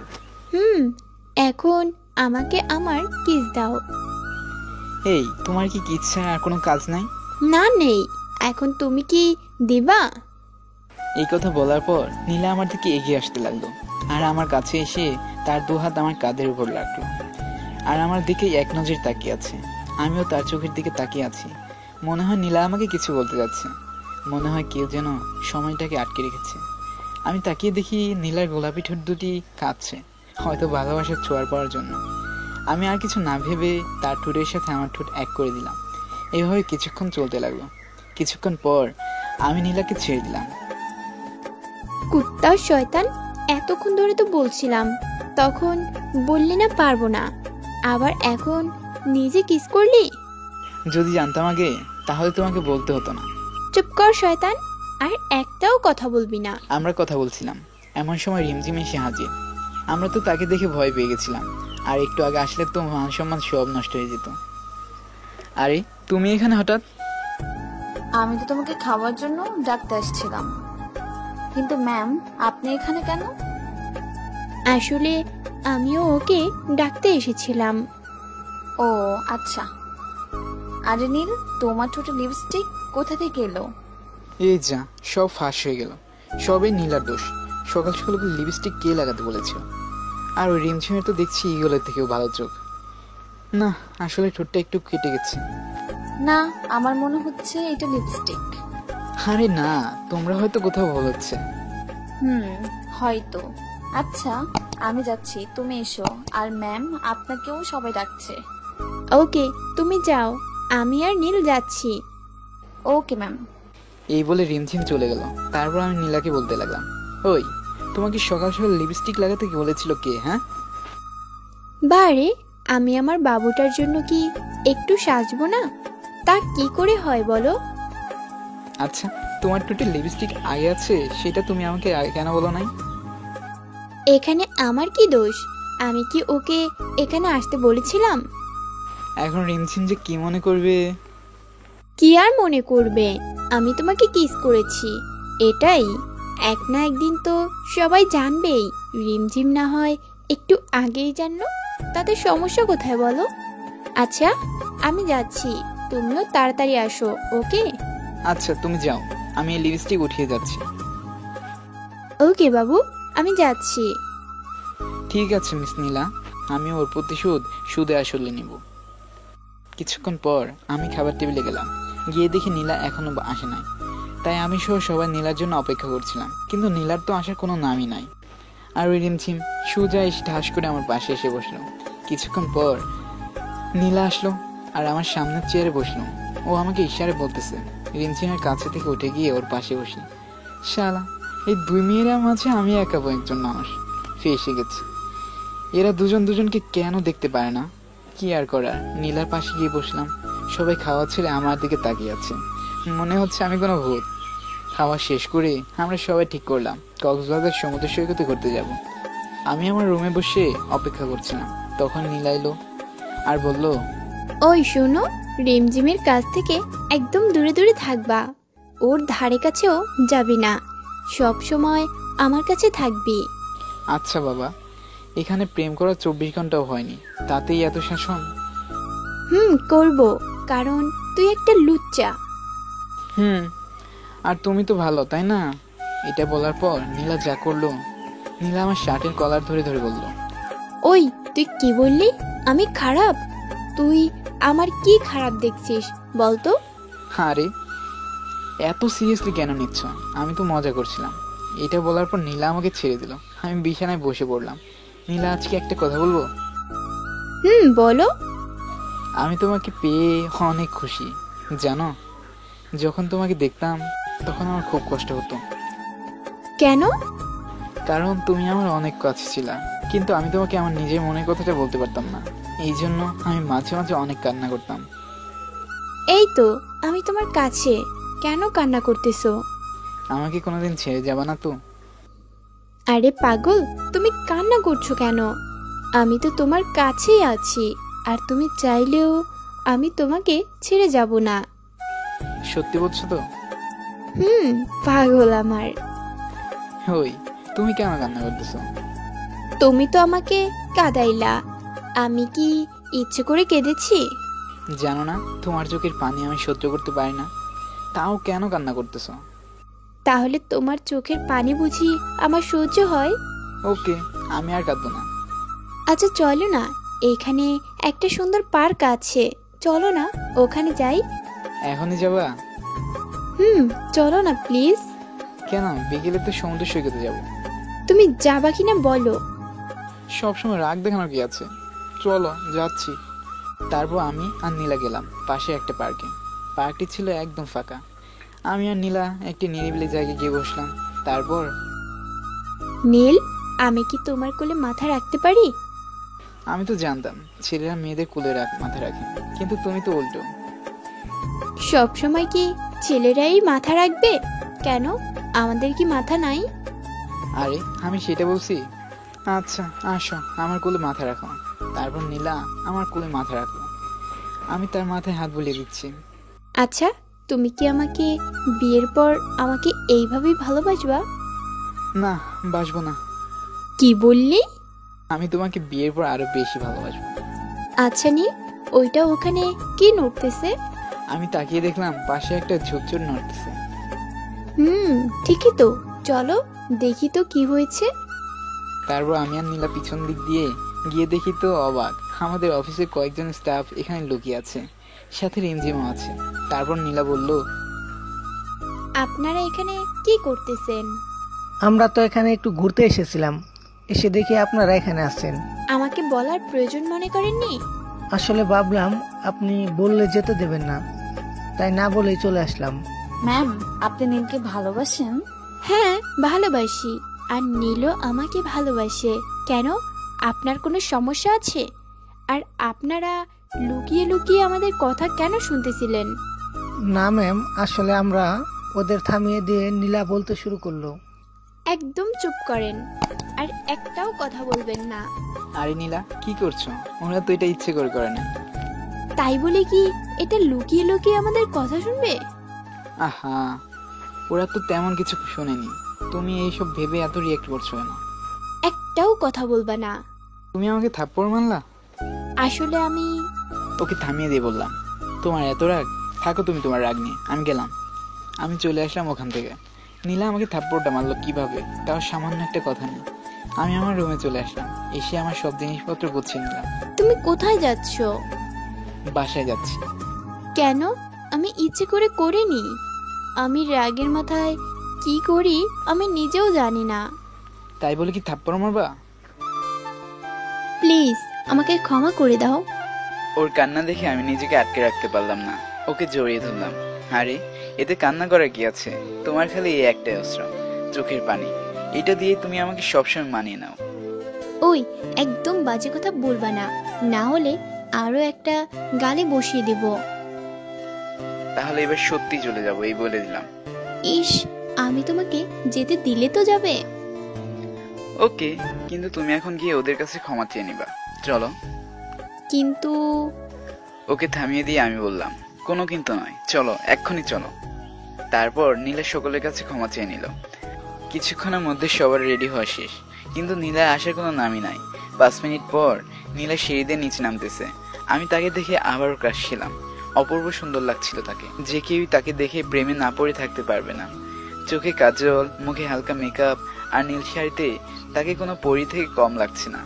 নীলা এসে আমার পাশে দাঁড়ালো আর সবাইকে গাড়িতে উঠতে বললো।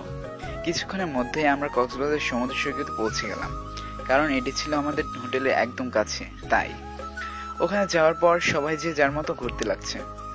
আমি আর নীলা একসাথে ঘুরতেছি। তখনই নীলা বলে উঠলো, নীল, এখানে এসে কেমন লাগছে তোমার? খুব ভালো লাগছে। আর আরো একটা কথা, এই জায়গা থেকে বেশি সুন্দর লাগছে তোমাকে। ও তাই নাকি? হ্যাঁ বাবু। বাবু, চলো না সমুদ্রের পানিতে নামবো। এই পানির কথাটা শুনে নীলের কেমন জানি ভয় হতে শুরু করলো, কারণ এই পানির কারণে সে তার বাবাকে হারিয়েছে। না, কোনো পানিতে যাওয়া হবে না। শুধু কিছুক্ষণের জন্য প্লিজ। না না, কোনো পানিতে যাওয়া হবে না। কিন্তু কেন? গেলে কি সমস্যা? সমস্যা আছে, আমি যেটা বলেছি সেটাই করো, বুঝলা? আচ্ছা, আর বলতে হবে না, যাব না। মন খারাপ করিও না, এর পিছনে একটা কারণ আছে, তোমাকে আমি অন্য কোনো দিন বলবো, ওকে? আচ্ছা বলিও। নীল, চলো আমরা ওই ছাউনিতে গিয়ে বসি। দেখো না, অনেকে বসে আছে, চলো আমরাও একটাতে বসে গিয়ে। তারপর আমরা দুজন গিয়ে একটা সাউনিতে গিয়ে বসলাম। নীলা আমার কাঁধে মাথা রাখলো, খুব ভালো লাগছিল আমার। আসলে প্রিয়জনের স্পর্শ অনেক সুন্দর, যা ভাষায় প্রকাশ করা কঠিন। নীল, আমি যদি কোনোদিন হারিয়ে যাই তাহলে তুমি কি করবা? এইটা ফির কেমন প্রশ্ন? যেটা বলছি শুধু ওইটার উত্তর দাও। আমি তোমাকে কোনোদিনই হারাতেই দেব না। তাহলে হারাবো কি করে? তাই বাবু? আমার গালে একটা কিস দিয়ে বলল, হ্যাঁ বাবু, চলো, এখন অনেক তো ঘোরা হলো। আর একটু থাকি না প্লিজ, আমার খুবই ভালো লাগছে। ওই দেখো, অফিসের সবাই আমাদের খুঁজতেছে। আচ্ছা চলো, কিন্তু পরের দিন আবার আসবো। আচ্ছা বাবা, এখন চলো। চলো। তারপর আমরা দুজন মিলে অফিসের সকলের কাছে গেলাম। ওখানে গিয়ে সবাই বলল ওরা নাকি আইসক্রিম খাবে, তাই তার আইসক্রিম আনতে গেল। আমি আর নীলা এক জায়গায় বসে আছি। আম্মুর সাথে কথা বলার জন্য একটু বাইরে গেলাম। 10 মিনিট পর নীল ফিরে এলো। নীলা এখানে নেই। নীল ভাবলো নীলা হয়তো অফিসের স্টাফদের কাছে গেছে, তাই সে বেশি মাথা ঘামালো না। কিন্তু যখন অফিসের সকলে তার কাছে আসলো, তারপর নীল বলল, আপনার এখানে তো নীলা কই? আমাদের সাথে তো নীলা ম্যাম ছিল না, আর ম্যাম তো আপনার সাথেই ছিল। আমার একটা জরুরি ফোন এসেছিল, তাই আমি ওকে এখানে বসিয়ে রেখে কথা বলতে গেছিলাম। আর এখানে দেখি ও এখানে নেই, তাই আমি ভাবলাম আপনাদের কাছে গেছে, কিন্তু কেউ কোথাও নীলাকে খুঁজে পেল না। নীলা, তুমি কোথায় গেলে আমাকে ছেড়ে? প্লিজ তাড়াতাড়ি আমার কাছে এসো। তোমাকে ছাড়া যে আমি খুবই কষ্ট হচ্ছে। কোথায় তুমি? আপনি ভেঙে পড়বেন না, নীলা ম্যামকে খুব তাড়াতাড়ি খুঁজে পাওয়া যাবে। তখনই নীলের কি যেন মনে পড়ল। তারপর নীল সমুদ্রের পানির দিকে ছুটতে লাগলো।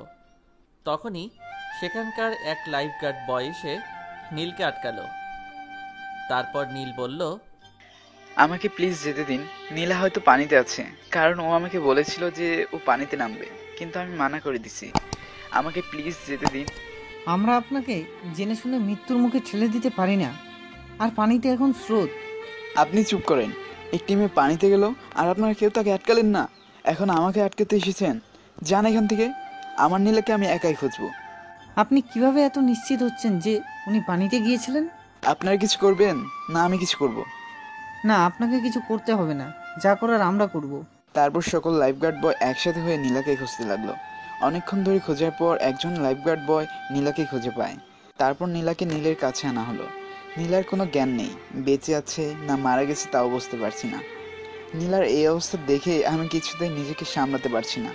সবাই আমাকে অনেক বোঝানোর চেষ্টা করছে, কিন্তু আমি শুধু কেঁদেই চলেছি। হ্যাঁ নীলা, নীলা প্লিজ উঠো না। এই দেখো আমি এখানে। একবার চোখটা খুলে দেখো না। তুমি না বলেছিলা আমার চোখের পানি তোমার সহ্য হয় না? তাহলে আমাকে কেন এখন কাঁদাচ্ছ? আমাকে এখন কেন কষ্ট দিচ্ছ? এই নীলা ওঠো না, একটি বার তুমি চোখটা খুলো।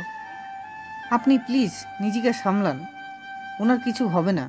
আর এখনই অ্যাম্বুলেন্স এসে ওনাকে ভালো একটা হাসপাতালে নিয়ে যাবে।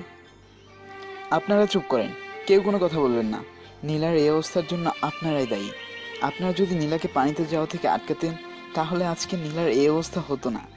যদি নীলার কিছু হয়েছে না, তাহলে আমি আপনাদের ছাড়বো না। আপনি প্লিজ এভাবে বলবেন না, আমরা মানছি আমাদের ভুল হয়েছে। কথাটা বলা শেষ না হতেই অ্যাম্বুলেন্স এসে গেছে। আমরা নীলাকে ভালো একটা হাসপাতালে নিয়ে যাই। ডাক্তার নীলাকে অপারেশন থিয়েটারে নিয়ে গেছেন। এদিকে নীলের অবস্থা খুব খারাপ। সে নিজেকে কিছুতেই সামলাতে পারছে না। প্রিয়জনকে হারানোর ভয় খুব তীব্র হয়েছে নীলের মনে। নীল শুধু আল্লাহর কাছে দোয়া করতেছে আর কান্না করতেছে, যেন আল্লাহ তার প্রিয় মানুষটিকে ঠিক করে দেয়। এদিকে অফিসের সকল স্টাফও অনেক চিন্তা করতেছে। তারাও নীলের এইরূপ অবস্থায় কিছুটা দুঃখিত। দীর্ঘ 4 ঘন্টার পর ডাক্তার অপারেশন থিয়েটার থেকে বের হলো। তখন নীল সবাই ডাক্তারের কাছে ছুটে গেল। তারপর, ডাক্তার আমার নীলা কেমন আছে? ওর কিছু হয়নি তো? আপনি প্লিজ একটু শান্ত হন। উনি এখন সম্পূর্ণ বিপদ থেকে মুক্ত। আপনারা ওনাকে ঠিক সময়ে হাসপাতালে নিয়ে এসেছেন বলে আমরা তাকে বাঁচাতে পেরেছি। আমরা কি এখন নীলার সাথে দেখা করতে পারি? না, এখন না, ওনার জ্ঞান ফিরেনি। যখন জ্ঞান ফিরবে তখন আপনারা ওনার সাথে দেখা করতে পারবেন। আপনাকে অনেক অনেক ধন্যবাদ ডাক্তার, আমার নীলার জীবন ফিরিয়ে দেওয়ার জন্য। ধন্যবাদ দেওয়ার কি আছে, এটাই তো আমার কর্তব্য। আর কোনো প্রয়োজন হলে আমাকে অবশ্যই ডাকবেন। তাহলে এখন আসি। জি ডাক্তার। সবারই মুখে এখন একটু হাসি রয়েছে, আর নীলও এখন অনেকটা স্বাভাবিক হয়ে গেছে। সবাই নীলার জ্ঞান ফেরার জন্য অপেক্ষা করছে। নীল নীলার কাছে নীলার হাত ধরে বসে আছে আর অপেক্ষা করছে কখন নীলার জ্ঞান ফিরবে। নীলার জ্ঞান ফেরার পর, নীল, এই নীল, নীলা তুমি এখন কেমন আছো? আমি এখানে কেন? আর তোমাকে এমন দেখাচ্ছে কেন? মনে হচ্ছে খুব কেঁদেছো। তুমি চুপ করো। তোমাকে কত করে বললাম পানিতে যেও না, কিন্তু তুমি তো আমার কোনো কথাই শোনো না। তোমার যদি এখন কিছু হয়ে যেত, তাহলে আমার কি হতো? তুমি প্লিজ কান্না করিও না। আমি আর এমন করব না, তোমাকে কথা দিলাম। আসলে তুমি যখন কথা বলার জন্য দূরে গেলা, তখন আমি দেখলাম একটি ছোট ছেলে পানিতে ডুবে যাচ্ছে। তাকে বাঁচাতে গিয়ে একটি বড় স্রোত আসে। তারপর আমার আর কিছু মনে নেই। তোমার কিছু হয়ে গেলে আমি কিভাবে বাঁচতাম বলো? তুমি কি একটিবার আমার কথা ভাবলা না? আমি কি জানতাম এমন হবে? আর আমি তোমাকে কখনো ছেড়ে যাব না, কথা দিলাম। না, তুমি মিথ্যুক। তোমার কোনো কথা আমি মানবো না। আমি বললাম তো, আর কখনো করব না। এটাই তোমার শেষ সুযোগ, বলে দিলাম। ওকে বাবু। চুপ করো, আমি তোমার বাবু না। ওই, তুমি আমার বাবু, বুঝলা? না, আমি তো ছোট বাবু, তাই কিছু বুঝি না। ওলে বাবা, আমার বাবুটা তো দেখছি রাগ করেছে। আসো, আমি তোমার রাগ কমিয়ে দিচ্ছি। এটা বলার সাথে সাথে নীলা আমাকে তার কাছে টেনে নিল। আর যখন ও আমাকে কিস করতে যাবে তখনই আমি তাকে সরিয়ে দিয়ে বললাম, না, এখন এগুলো একদম হবে না। তুমি আগে সুস্থ হও, তারপর। প্লিজ, শুধু একটা। না, এখন না। আমি তো বললাম সুস্থ হও, তারপর দিব। তোমাকে কিভাবে রাজি করাতে হয় সেটা আমি ভালো করেই জানি। আচ্ছা, আব্বু আর আম্মু কি আসছে? না, আমি ওদের কিছু বলিনি, না হলে ওনারা খামাখা টেনশন করবে, তাই। ভালো করেছে। আচ্ছা, তুমি কি এখানে একা? না, অফিসের সবাই আছে। তাহলে ওরা কই? ওরা সবাই বাইরে আছে। কথাটা বলা শেষ না হতে সবাই এক এক করে ভিতরে ঢুকলো। ম্যাম, আপনি কেমন আছেন এখন? আলহামদুলিল্লাহ, এখন একটু ভালো আছি। শুনে খুব ভালো লাগলো। আপনার এই অবস্থা দেখে তো নীল খুবই শোকাহত হয়ে গিয়েছিল। আমরা ওনাকে কিছুতেই আটকাতে পারছিলাম না, শুধু নীলা নীলা করে কান্না করেই যাচ্ছিল। একটা পাগল। আচ্ছা ম্যাম, আপনি তাহলে রেস্ট নেন, আমরা সবাই হোটেলে যাচ্ছি। আচ্ছা যান, পরে আবার আসেন। ওকে ম্যাম, তাহলে আমরা এখন আসি। সবাই চলে যাওয়ার পর, ওই, সবার সামনে ওইভাবে আমাকে পাগল বললা কেন? তুমি পাগল, শুধু আমার পাগল, আর কারো না। এই বলে নীলা আমাকে জড়িয়ে ধরে কিস করলো। আরে, তোমার কি এটা ছাড়া আর কোনো কাজ নাই নাকি? না, নেই। আমি আমার বাবুকে কিস দিছি, তোমার তাতে কি? তাহলে আমি কি মঙ্গল গ্রহ থেকে এসেছি? আমি কি জানি? তোমাকে জানতেই হবে। এই, আমরা এখান থেকে কবে যাব? ডাক্তার কাল সকালে রিলিজ দিয়ে দিবে, শুধু রাতটা এখানে থাকতে হবে। ওকে, আমার দম বন্ধ হয়ে আসতেছে এখানে। এখন খাবারটা খেয়ে নাও, না হলে ওষুধগুলো খেতে পারবা না তো। আমার একটা শর্ত আছে, তাহলে আমি খাবার খেতে পারি। উফ, বলো কি শর্ত? আমাকে খাইয়ে দিতে হবে, তাহলে আমি খাবো, না হলে খাবো না। কেন, তোমার কি হাত কেটে গেছে যে আমাকে খাইয়ে দিতে হবে? কেন, হাত কাটলে বুঝি খাইয়ে দিবা? এটা বলার সাথে সাথে নীলা পাশে একটা ছুরি দিয়ে নিজের হাত কাটতে যাচ্ছিল। আমি ওকে আটকে দিয়ে বললাম, আরে তুমি কি পাগল হয়ে গেলা নাকি? তুমি তো বললা হাত কাটা থাকলে খাইয়ে দিবা, তাই কাটতে যাচ্ছিলাম। এটা কি কোনো কথা হলো? ওকে, আমি খিলিয়ে দিচ্ছি, এদিকে আসো। আমার বাবুটা খুব ভালো। এখন খেয়ে নাও, খাওয়া শেষ হওয়ার পর। এখন তুমি ঘুমিয়ে পড়ো। বাবু, তুমি কি আমার সাথে ঘুমাবা আজকে, প্লিজ? কিন্তু এতটুকু বেডে তোমার সাথে কষ্ট হবে শুতে। তার চেয়ে ভালো তুমি এখানে ঘুমিয়ে পড়ো, আর আমি বরং ওখানে ঘুমিয়ে পড়ি। না, আমি তোমার বুকের ওপর মাথা রেখে ঘুমাবো, প্লিজ বাবু। আচ্ছা, কি আর করার, ওর পাশে গিয়ে শুয়ে পড়লাম। তারপর নীলা আমার বুকের উপর মাথা রাখলো আর ঘুমিয়ে পড়লো। আমাকে এমনভাবে জড়িয়ে ধরে আছে যেন মনে হচ্ছে আমাকে ছেড়ে দিলে আমি হারিয়ে যাব। মেয়েটা একদম ছোট বাচ্চাদের মতো ঘুমাচ্ছে, তাকে দেখতে পরি থেকে কোনো অংশে কম লাগতেছে না। আমি যে ওর কপালের উপরে থেকে চুলগুলো সরাতে যাব, ঠিক তখনই জেগে গেল। ওই, কি করছো? আরে, তুমি এখনো ঘুমাও নাই? না, মনে আছে আজকে সকালে কি বলছিলাম? তোমার এখনো মনে আছে কি বলছিলাম? আমার বাবু আমাকে একটা কথা বলছে, আর আমার মনে থাকবে না, তা কি করে হয়? এখন তাড়াতাড়ি করে দাও তো, আমি ঘুমাবো। বাবু, এখন না প্লিজ, আমি খুবই ক্লান্ত, আমি এখন একটু ঘুমাবো। না, আমি কোনো কথা শুনবো না। এই বলে নীলা আমার বুকের উপর থেকে মাথা উঠিয়ে আমার দিকে এগিয়ে আসতে লাগলো। আমি ওকে এইভাবে দেখে বুঝে গেছিলাম যে আমি ওকে আর থামাতে পারবো না, তাই আমিও তার কাছে রেসপন্স দিতে লাগলাম। নীলা আর ওই গোলাপি ঠোঁটগুলো নিয়ে আমার দিকে এগোতে লাগলো, আর আমার ঠোঁটের সাথে তার ঠোঁট এক করে দিল। আর ছাড়ার কোনো নামই নাই। এদিকে আমার অবস্থা খারাপ হয়ে যাচ্ছে। আমি কোনো মতে ওকে আমার থেকে সরিয়ে দিলাম। সরিয়ে দেওয়ার পর, ওই, এইটা কি হলো? আর একটু হলেই তো মরে যেতাম। না, তা কি করে হয় বলো? আচ্ছা, তাহলে এখন ঘুমাও, কাল আবার সকালে যেতে হবে। বাবু, তুমিও ঘুমাও। তারপর আমি আর নীলা সেদিনকার মতো ঘুমিয়ে পড়লাম। পরের দিন সকালে আমি নীলার আগে ঘুম থেকে উঠে গেছি। নীলা একদম বাচ্চাদের মতো ঘুমিয়ে আছে, একটা পা আমার উপর দিয়ে ঘুমিয়ে আছে আর আমার বুকে মাথা রেখে ঘুমিয়ে আছে। আমি শুধু ওর দিকে তাকিয়ে আছি। ওর মাঝে নীলা জেগে গেল। আমাকে এইভাবে তাকিয়ে থাকতে দেখে আমাকে বলল, এভাবে তাকিয়ে আছো কেন? আমি একটা পরী দেখতেছি। তাই নাকি? তো কে সে ওই পরী? কে আবার? এই যে আমার বাবুটা। ও মা, তাই নাকি? এখন রেডি হয়ে নাও, আমরা এখন হোটেলে যাব। আমি ডাক্তারকে সব বলে দিচ্ছি, উনি আমাকে তোমায় নিয়ে যেতে বলেছে। ওকে। তারপর নীলা ফ্রেশ হওয়ার জন্য গেল আর আমি গেলাম ডাক্তারের কাছে রিলিজ পেপার নেওয়ার জন্য। ওনার একটু খেয়াল রাখবেন। জি অবশ্যই রাখবো ডাক্তার। গুড, আপনারা এখন যেতে পারেন। ওকে ডাক্তার। তারপর আমি নীলাকে নিয়ে হোটেলে আসলাম। আমি আর নীলা হোটেলে আসলাম। আমি নীলাকে তার রুমের মধ্যে দিয়ে যেই আমি রুম থেকে বের হব, তখন নীলা আমাকে বলল, নীল, কই যাও? আমি আমার রুমে যাচ্ছি। কেন? আমার কাছে থাকো না প্লিজ। না না, মানুষ দেখলে কি বলবে বলো? কে কি বলে বলুক, আমার তাতে কোনো যায় আসে না। তুমি আমার কাছে থাকলে আমার ভালো লাগে, তাই বলছি প্লিজ। তুমি সব সময় আমাকে অনুরোধ করে আমার কাছ থেকে সবকিছু আদায় করে নাও। আমি যেদিন থাকবো না সেদিন কার কাছ থেকে এত আবদার করবা? হ্যাঁ? এই কথাটা বলার সাথে সাথে নীলা আমাকে দুম করে এসে জড়িয়ে ধরে কান্না করতে লাগলো।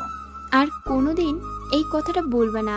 যদি বলেছো তাহলে আমি তোমার খবর করে দেব, এই বলে দিলাম। আমি তোমাকে ছাড়া এই অচেনা পৃথিবীতে খুব একা হয়ে যাব। আমি তোমাকে হারানোর ব্যথা সহ্য করতে পারবো না। তাই এই কথা দ্বিতীয়বার তোমার মুখে যেন না শুনি, বলে দিলাম। আরে বাবা, আমি এমন একটা কথা বললাম, এতে কান্না করার কি আছে? আমি তোমাকে ছাড়া কোথাও যাব না। পাগল মেয়ে একটা। আমি পাগল, শুধু তোমার পাগল, বুঝলা? বাবু, বুঝেছি। ওকে, তাহলে তুমি ফ্রেশ হয়ে আসো। আমি বাকি অফিসের স্টাফদের সাথে একটু কথা বলে আসি। ওকে যাও, আমি ফ্রেশ হয়ে যাচ্ছি। এই বলে আমি আমার রুমে চলে আসলাম আর নীলা গেল বাকি স্টাফদের সাথে দেখা করতে। আমি ওয়াশরুম গিয়ে ফ্রেশ হয়ে নিলাম। তারপর নীলার কাছে গেলাম। নীলা সকালকে বলল রেডি হয়ে থাকতে বাসায় যাওয়ার জন্য, কারণ আজকে আমাদের ট্যুরের 3 দিন শেষ। আমি আমার রুম গিয়ে নিজের কাপড়গুলো গোছাতে লাগলাম। তখনই আমার রুমে নীলার আগমন। এই বাবু, কি করতেছো? তোমার কি চোখ নাই? কেন? তুমি বললে কি হবে? আজকে আমরা চলে যাব, তাই আমি আমার জিনিসপত্র গুছিয়ে নিচ্ছি। ওটা তো জানি। হ্যালো, নীল বলছেন? হ্যাঁ, আমি নীল। আপনি আমাকে কি করে চিনেন? আপনাকে আমি সব বলছি। আপনি প্লিজ হোটেলের ছাদে আসেন। কেন? আপনার কণ্ঠটা কেন জানি আমি খুব চিনা চিনা লাগতেছে। আপনি ছাদে আসুন, আমি সব বলতেছি। ওকে, আপনি ওয়েট করেন, আমি যাচ্ছি। অচেনা মেয়েটির কথা শেষ হওয়ার পর কে ফোন করেছিল? আমিও জানি না, কিন্তু একটা মেয়ে ফোন দিয়েছিল। কি? মেয়ে ফোন করেছিল? আরে আরে, রেগে যাচ্ছ কেন? উনি আমাকে ফোন করে ছাদে ডেকেছে, কি যেন বলবে এই জন্য। তাহলে যা, ওর সাথে গিয়ে প্রেম কর। আরে তুমি রাগ কেন করতেছ? আমি শুধু ওনার সাথে দেখা করতে যাব, প্রেম করতে না, বুঝলা? আমিও তোমার সাথে যাব, চলো। কিন্তু আমাকে থামিয়ে দে বললো। কোনো কিন্তু না, তুই এখন চল। কি আর করার, ফেসে গেলাম আমি। তারপর আমি আর নীলা দুজনে ছাদে গেলাম। আমি যখন ছাদের গেট দিয়ে ঢুকবো তখনই নীলা বলল, আমি এখানে লুকিয়ে আছি, তুমি যাও। আর কোনো রকম যদি লুচ্চামি করছো না, তাহলে ওখানে গিয়ে গালের মধ্যে একটা বসিয়ে দেব। ওকে ওকে, যাচ্ছি। এত কিছু বলতে হবে না, আমি সব বুঝি। তা তো আমি দেখতেই পাচ্ছি, লুচ্চা একটা। তুমি এখন ওখানে দাঁড়িয়ে আমার সাথে ঝগড়া করবা? না, এখন না। তারপর আমি ছাদে ঢুকলাম আর গিয়ে দেখি একটা মেয়ে ছাদের রেলিং ধরে দাঁড়িয়ে আছে। আমার আসার অবস্থিতি টের পেয়ে মেয়েটি বলল, আপনি এসেছেন? আরে গলার আওয়াজটা তো খুব চেনা চেনা মনে হচ্ছে। এসেছি, এখন বলুন কি বলবেন। এই কথাটি বলার পর মেয়েটি আমার দিকে ঘুরে তাকালো। আমি তো দেখে বড় ধরনের শক খেলাম। এটা আর কেউ না, সে রিমঝিম। আমি ওকে দেখে বললাম, আরে রিমঝিম তুমি? হ্যাঁ আমি তোমাকে এখানে ডেকেছি। কিন্তু এই সময়ে এভাবে ডাকার কারণ? আর এমন কি কথা আছে যে তুমি আমাকে ছাদে ডাকলা? নীল, আমি তোমাকে সেই প্রথম দেখাতেই ভালোবেসে ফেলেছিলাম, কিন্তু বলার মতন সাহস হয় নাই। কিন্তু আজকে যখন নীলা ম্যামের প্রতি তোমার এত ভালোবাসা দেখলাম, তখন আমি সত্যি অবাক হয়ে গেছিলাম। হয়তো আমি অনেক দেরি করে ফেলেছি, কিন্তু এই বেহায়া মন যে কিছুতেই মানে না। আমি আমার মনকে অনেক বোঝানোর চেষ্টা করেছি, কিন্তু সে কিছুতেই মানেনি। তাই তোমাকে সব সত্যি কথাগুলো বলার জন্য এখানে ডেকেছিলাম, কারণ সবার সামনে তো এগুলো বলা যাবে না। এখন অনেকটা হালকা লাগতেছে। এই কথাগুলো তোমাকে সাহস করে বলতে পেরেছি এই জন্য। জানো নীল, আমি তোমাকে নিয়ে অনেক কবিতা লিখেছিলাম, সময় করে তোমাকে সব শোনাবো। কেন যে আমি তোমাকে এত ভালোবাসলাম।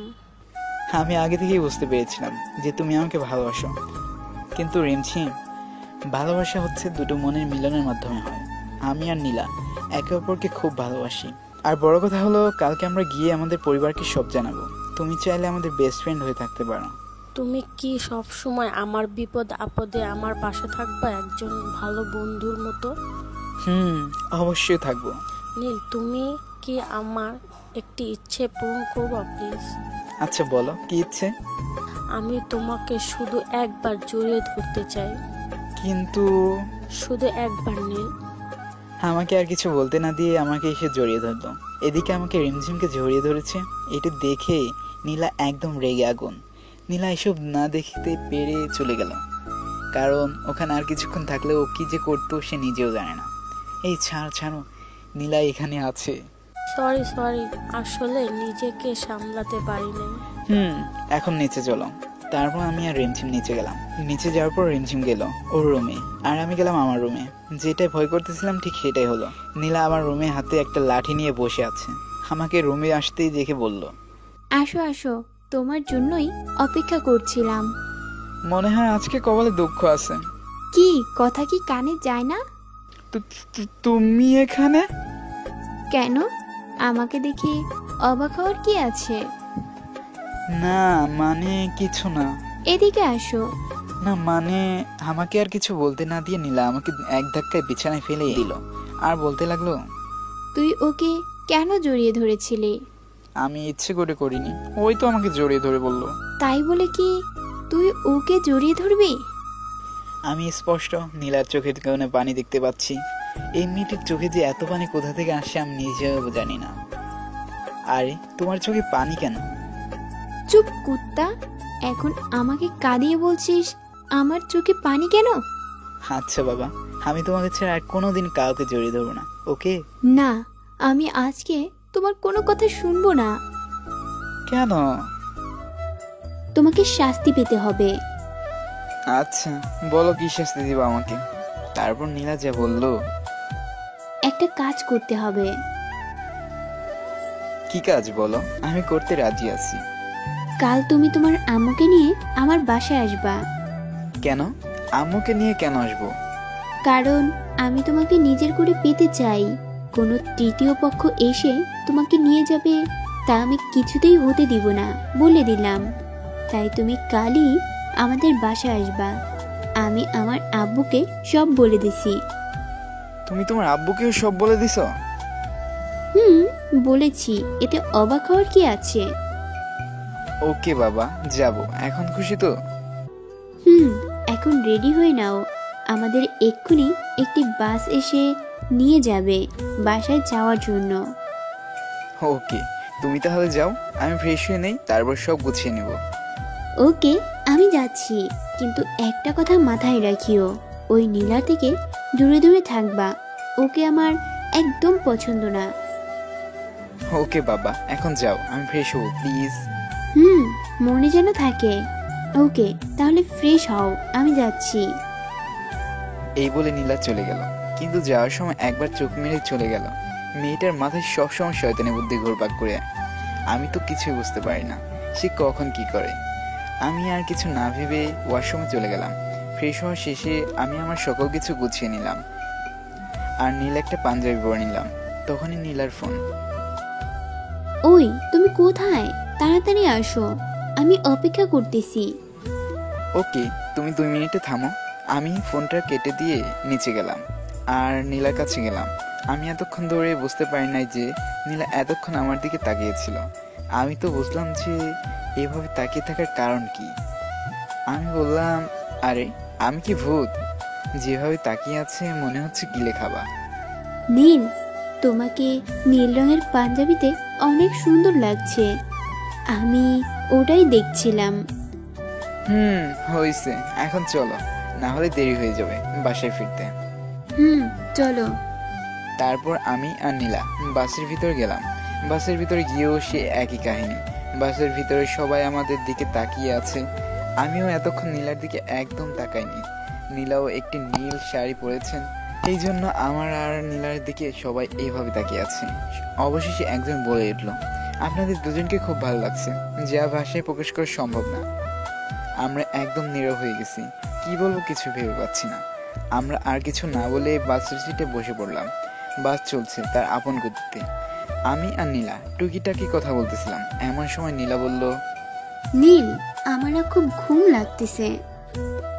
ওকে, ঘুমাও। আমি তোমার কাঁধে মাথা রেখে ঘুমাবো। এই বলে নীলা তার মাথা আমার কাঁধে রেখে ঘুমানোর চেষ্টা করতে লাগলো। আমিও তার মাথায় হাত বুলিয়ে দিতে লাগলাম। কিছুক্ষণ এভাবে হাত বুলিয়ে দেওয়ার পর নীলা ঘুমিয়ে পড়লো। ঘুমন্ত অবস্থায় তাকে অসাধারণ দেখতে লাগে। মনে হচ্ছে কোনো নিষ্পাপ শিশু আমার কাঁধে মাথা রেখে ঘুমিয়ে আছে। বাসের জানালা দিয়ে চাঁদের আলো এসে তার চোখের মধ্যে পড়েছে। চাঁদের আলোয় তাকে দেখতে আরো সুন্দর লাগছিল। আমি যতই ওর দিকে তাকাই ততই ওর মায়া পড়ে যায়। মেয়েটা যে কেন এত কিউট। ওর মুখের মধ্যে এভাবে যে কতক্ষণ তাকিয়েছিলাম নিজেও জানি না, কিন্তু মন চাইছে আরো তাকিয়ে থাকতে। এভাবে থাকতে থাকতে আমিও যে কখন ঘুমিয়ে পড়েছি নিজেও জানি না। কাল সকালে। ওই নীল, ওঠো, আর কত ঘুমাবে? সবাই প্রায় জেগে গেছে। আর একটু ঘুমায় না প্লিজ। না, ওঠো, না হলে পানি ঢেলে দিব। কি আর করার, এত সুন্দর একটা স্বপ্ন দেখছিলাম, সব নষ্ট করে দিল। তুমি কখন উঠলা? তোমার একটু আগে উঠলাম। কেন? না, এমনি বললাম আর কি। আমরা আর কিছুক্ষণের মধ্যে চলে যাব আমাদের গন্তব্যস্থলে। দিনগুলো কেমন কাটলো তোমার? কোন দিনগুলো? ট্যুরে আমার সাথে কাটানো দিনগুলোর কথা বলছি। অবশ্যই অনেক ভালো কেটেছে, কারণ এই ট্যুরে তো আমি আমার বাবুটাকে পেয়েছি। হ্যাঁ বাবু, আরো নানান কথা বলতে বলতে আমরা আমাদের অফিসের সামনে চলে আসলাম। সবাই যে যার মতো করে চলে গেল, কিন্তু আমার কেন জানি যেতে ইচ্ছে করতেছে না। খুব ভালো দিনগুলো কেটেছিল, তবুও যেতে তো হবেই। আমি একটা রিক্সা ডাকলাম, তখন নীলা এসে বলল, আজকে ঠিক বিকালে তোমার আম্মুকে নিয়ে আমার বাড়িতে আসবা, আমি অপেক্ষায় থাকবো। ওকে, আমি যাব। এই বলে নীলা তার বাসায় আর আমি আমার বাসায়। আমি আমার বাসায় চলে আসলাম। বাসায় আসার পর, কিরে, সে যে গেলি আর কোনো ফোন দিলি না? জানিস আমি কত চিন্তা করতেছিলাম। আম্মু তুমি রেডি থাকো, আমরা আজকে বিকেলে নীলের বাড়ি যাব। কেন রে, আমাদের কি যেতে বলেছে? তারপর আমি আম্মুকে সব বুঝিয়ে বললাম। আম্মু অনেক খুশি হয়েছে।